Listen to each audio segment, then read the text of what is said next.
Next, I would like to call upon Dr. DIVA KANT MISRA. Everyone knows him. He is the director and prolific vitreoretina surgeon at Swarnjyoti Eye Hospital, Lucknow. And he would be talking to us about why has scleral buckling fallen out of vogue. Over to you, Dr. DIVA KANT. Thank you so much.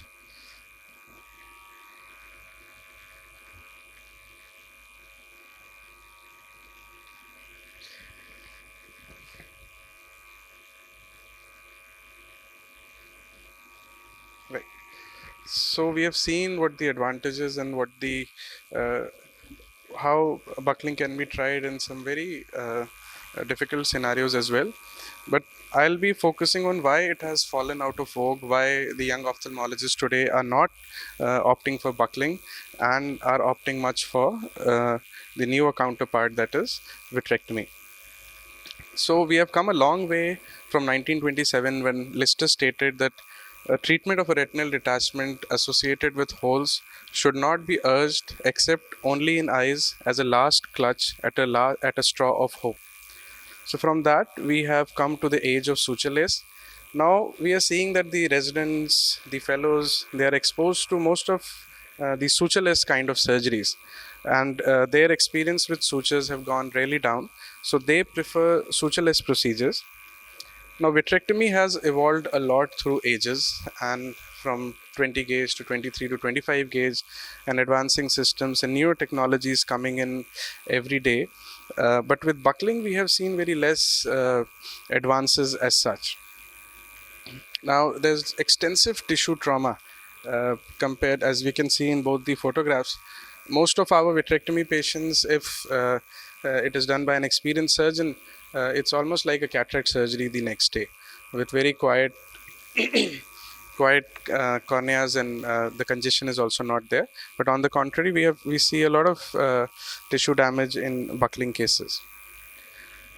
We have the advantage of having a completely attached retina at the end of the surgery when we are doing the vitrectomy, as opposed to in a buckling where it might take some time for the fluid to absorb. Locating breaks becomes easier to identify all the breaks as compared to when you might be trying to identify through your clinical examination. So you can identify all the breaks and close them appropriately. We have the advantage of a drainage retinotomy being made, which will further help us in clearing the subretinal fluid. We can, if again our examination is not that proper or we are unable to examine properly, there is always the option of doing a 360-degree barrage laser in such cases.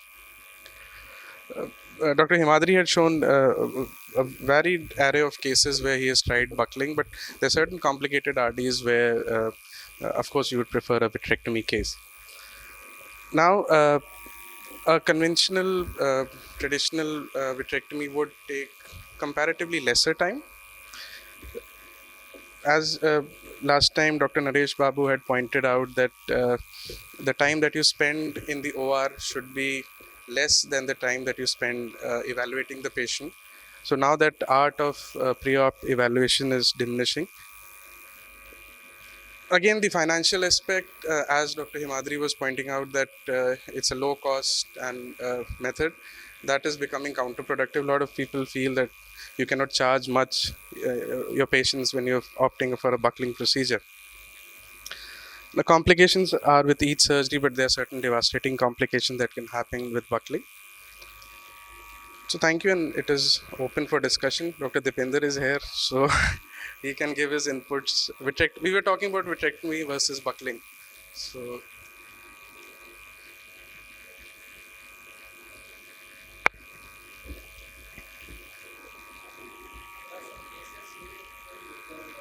can we have the mic, please? Yeah. Cannot have a versus type of debate in those kind of particular cases. Sure. I mean, buckling, there is certainly a definite role for buckling. Like RDs where there is no PVD, like young people with holes, no PVD dialysis, I think that's the way to go. I mean, buckling has a role and it's here to stay in some definite set of cases. And Definitely. So we there were is no discussing versus vitrectomy in those kind of cases. You have to do buckle, and then only in case it fails, you. So in clear-cut indications where buckling is indicated, that is always there. But we were discussing why the art of buckling is fading away, and the younger surgeons are preferring vitrectomy, and why it is the fashionable thing these days. Dr. Vaibhav is here. Any inputs from you? We just saw your video. Wonderful. Dr. rightly pointed out, some cases you have to, you just cannot do vitrectomy because of the PVD not being there. You will create more breaks and you will worsen the outcome. In those cases, definitely young patients, taking patients, as you all know, sterile buckle is the indication.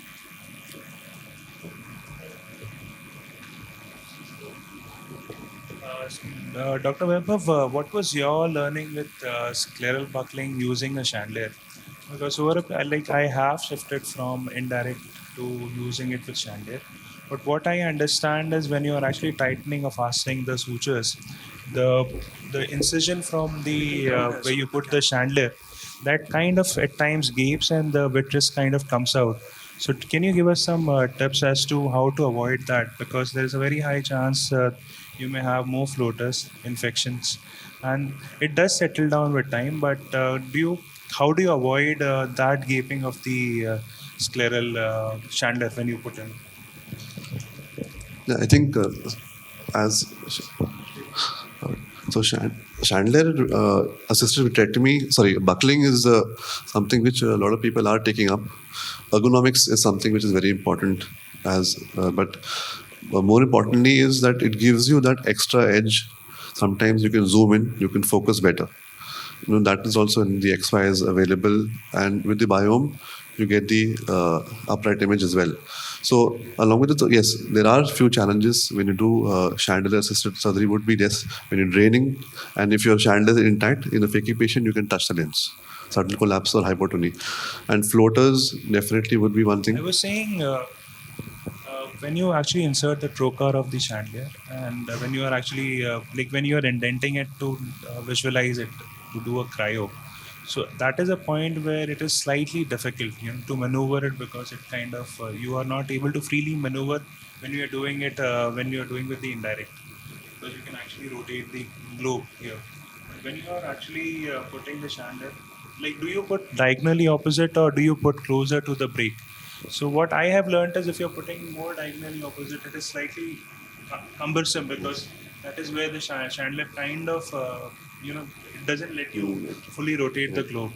So that is one thing. And secondly, what actually happens even after when you maneuver it at times, when you put the cryo, and then you are actually searching for another break. So when you're tying those knots, you're doing your the stay sutures are being fine.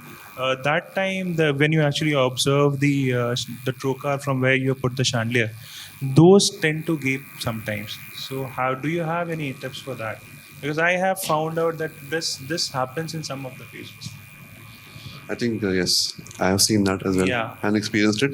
Right. Such cases, I think if we all do it, that I think 90-degree also would be a good illusion. But yes, 180-degree away would give you better illusion because of the dynamics. And secondly, what actually happens with sometimes the chandelier is it kind of becomes very hot, and when you want to reinsert it through the same trocar, it doesn't go in. So one is the learning has been you do your cryo, take it out, suture it out. So the chances of this gaping will be avoided, rather than we keep the trocar with it and we tend to remove it in the last. So I prefer you can use it multiple times.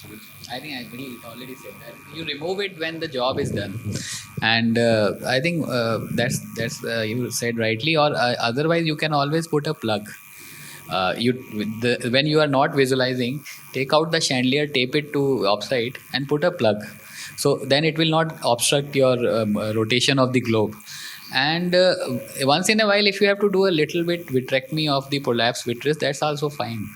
See, you are not doing a study where, as a protocol, you are not allowed to do vitrectomy. If you have a long OR list, next case is vitrectomy, your setup is ready. Yes, sir. So just pick your 25 Because gauge cutter at and times it do happens it. that when the vitreous starts to prolapse, the retina which was actually settled, that tends to No, don't go inside. It's just like on the the cannula, sclera. whatever vitreous has collapsed, do that only. Yes, sir. And then just put a plug. I think it's But this is what is there, which I have learned from the channel. It is very easy to actually, if you have a very single break, and if it that becomes very easy to do it. But once you have multiple breaks, or if you have a very big break, See, most of the times, if your setup is ready, then all of us used to do for very long that put a chandelier and easier to see. But yeah, if it like you have just one case and you are doing buckling, then I think to get you open a pack and all those things. so one Then you will rather one learning trust your curve cheapest of- option. or tips for younger generations as to how to actually learn scleral buckling. Like, because as it was discussed, there are a lot of people who don't want to do buckles. So how do you actually want to give tips to them? I think you're asking tips for trainers, like people who are in teaching institutes. It's a real, I think, tough thing because volumes have gone down, and buckling is something which needs volumes. You need to learn in different set of eyes, deep-seated eyes, thin sclera. So if you are doing one, your mentor is doing one buckle in 3 months, then you can understand that fellows will get very limited exposure.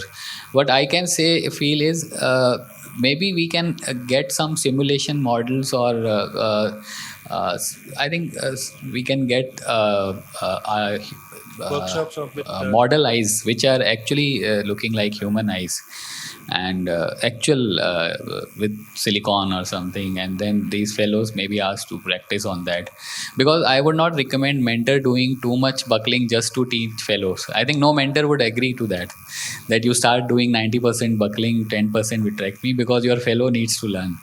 So that's the only way out. You need to have more wet labs. yeah, wet labs. Right. Thank you so much, sir.